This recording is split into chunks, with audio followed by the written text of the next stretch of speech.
పశు వైద్యశాల సహాయ సంచాలకుడు డాక్టర్ వి శ్రీనివాస్, జంతు ప్రేమికులు, రైతులు పాల్గొన్నారు.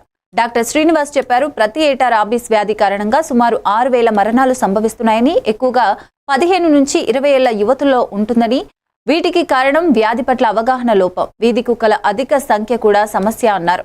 2030కి రాబీస్ రహిత దేశం లక్ష్యంగా ప్రభుత్వం కృషి చేస్తుందని చెప్పారు. కార్యక్రమంలో డిఏహెచ్ఓ డాక్టర్ బి వేణుగోపాల్, పశు వైద్య సిబ్బంది పాల్గొన్నారు. రేబీస్ దినోత్సవం కాబట్టి ఈరోజు ఏంటంటే దీని సందర్భంగా కుక్కలకన్నిటికీ కూడా రేబీస్ వ్యాక్సిన్ అనేది చేస్తూ ఉంటాం.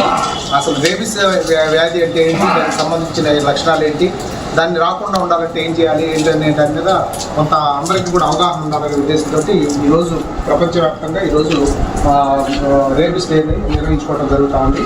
ఈ కార్యక్రమంలో భాగంగా రేబీస్ అనేది మీకు అందరికీ తెలుసు కదా, ఎందుకంటే ప్రపంచవ్యాప్తంగా కొన్ని వేల మంది చచ్చిపోతూ ఉంటారు ఏది ప్రతిరోజు కూడా. అందులో మన ఇండియాలో వచ్చేసరికి సంవత్సరానికి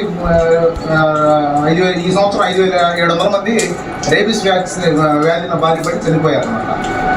గత 2004 నుంచి రెండు దశాబ్దాల నుంచి గతంలో ఏంటంటే 20,000గా ఉండేటువంటి మరణాలు మెల్లిమెల్లిగా తగ్గుకుంటూ వచ్చి ఇప్పుడు పోయిన సంవత్సరం 5,700 మంది ఈ రేబీస్ వ్యాధితోటి చనిపోయారు.